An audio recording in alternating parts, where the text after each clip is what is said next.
నమస్తే. అమ్మ, బ్రాహ్మణులు హ్మ్. దేవీ దేవతలు మూర్తులకు పూజలు చేయడం అనేది అనేక సందర్భాల్లో జరుగుతుంది. అవును. వ్రతాలు, హోమాలు. హ్మ్. అయితే గ్రామ దేవతలకి హ్మ్. మనం చాలా సంవత్సరాల నుంచి, కొన్ని వందల సంవత్సరాల నుంచి కూడా కుల వృత్తుల వాళ్ళే పూజ చేస్తున్నారు. అవును. రీసెంట్ టైమ్స్ లో గ్రామ దేవత గుడులకి, గ్రామ దేవతలు కూడా బ్రాహ్మణ పూజారులే పూజారులుగా ఉంటున్నారు. అవును. ఇది కరెక్టేనా? అంటే ఇక్కడ 2 రకాలొస్తాయమ్మా. ఒకటేంటంటే సనాతన ధర్మం ప్రకారము, ఆగమ శాస్త్ర ప్రకారము కొన్ని గుళ్ళకు, కొన్ని దేవాలయాలకు, కొన్ని క్షేత్రాలకు పరంపరగా బ్రాహ్మణులు మాత్రమే పురోహితులుగా వస్తూ వారు ఆ పరంపరని కొనసాగిస్తున్నారు. తాతలు, తండ్రులు, మనవళ్ళు, ఆ తరం వాళ్ళు ఈ కొన్ని తరాల వరకు బ్రాహ్మలే ఆహ్, ఈ దేవాలయం తాలూకా సంబంధించిన దేవుడికి సంబంధించిన కార్యక్రమాలు చేస్తున్నారు. అయితే ఇక్కడ గ్రామ దేవతలు అనేటప్పటికీ దానికి బ్రాహ్మణేతరులు పూజలు చేస్తున్నారు. కానీ అక్కడ కూడా కొంతమంది ఇంకా విపరీత చర్యలేంటంటే ఆడవారు కూడా పూజలు చేస్తూ దేవుళ్ళను ముట్టుకుంటూ కొన్ని కొన్ని పూజలు చేయడం కానీ లేదా అంటే పౌరోహిత్యం చేయడం కానీ ఇలాంటి పనులు చేస్తున్నారు. స్త్రీలకు పౌరోహిత్యము ఆపాదించబడలేదు. ఇది మనకి శాస్త్రం నుంచి వచ్చినదే.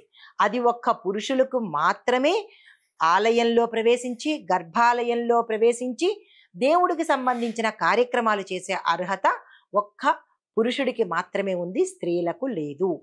దీంతో పాటు స్త్రీలకు ఎందుకు లేదు అంటే స్త్రీకి కొన్ని ప్రకృతి ధర్మాలు ఉన్నాయి. ఆ ధర్మాలను అనుసరించి స్త్రీ కొంతవరకు మాత్రమే చెయ్యగలుగుతుంది తప్ప బయటకు వెళ్ళి ఇలాంటి ఆలయకర్తలు, ఆలయానికి సంబంధించిన కార్యక్రమాలు చేసే అర్హత స్త్రీకి లేదు. ఇప్పుడు చాలా మంది అంటున్నారు, మేము అన్నిటా ముందున్నాము, దీనిలో ఎందుకు ఉండకూడదు? పైలట్లుగా చేశాము, లేదంటే షిప్పులు నడిపాము, విమానాలు నడిపాము, అన్నీ నడపొచ్చు, రైళ్లు నడిపాము, అన్నీ నడపచ్చు. కానీ కొన్నిటికి మాత్రము ఆడవాళ్ళకి అర్హత తక్కువ, అర్హత లేదు, చెయ్యకూడదు. అలా ఎందుకు చెయ్యకూడదు అని వితండవాదన చేస్తే దానికి సమాధానం లేదు. కానీ అందుకే అంటారు, మూర్ఖులతో వాదించడం కన్నా మౌనం వహించడం మేలు అని. మనకి లేదు అంటే లేదు అంతే. దానికి ఎందుకు ఏమిటి అనేది ఇంకా విపరీత అర్థాలకి వెళ్ళిపోతుంది. అయితే ఇక్కడ గ్రామ దేవతలకి రాత్రి సమయంలో పూజలు చేస్తారు. అంటే మన హిందూ ధర్మంలో హిందూ దేవుళ్లకు అంటే రాముడు, కృష్ణుడు ఇలాంటి దేవతలకు, అమ్మవార్లకు పగలు పూట పూజ చేస్తారు. సాయంత్రం అయ్యేసరికి అంటే రాత్రి సమయంలో కొంత సమయం పూజ చేసి తర్వాత పవళింపు సేవతో వారికి శయనంకి టైం అంటే పవళింపు సేవ తర్వాత గర్భగుడి తాళాలు వేసేసి వచ్చేస్తాము. కానీ గ్రామ దేవతలకి ఆ రాత్రి సమయంలోనే మాత్రమే పూజ చేయాలి. అది బ్రాహ్మణేతరులు మాత్రమే చేస్తారు. బ్రాహ్మణులకు, పురోహితులకు ఆ గ్రామ దేవతల పూజ చేసే ఆచారం అయితే, పరంపర అయితే లేదు.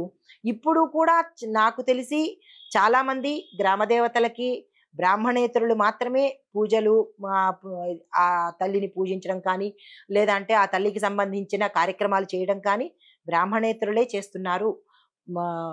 బ్రాహ్మణులైతే మాత్రము చెయ్యరు. ఎందుకంటే అది వామాచారంలోకి వచ్చేస్తుంది. కాబట్టి బ్రాహ్మణులకు ఆ గ్రామ దేవతలను పూజించే సిస్టమ్ అయితే లేదు.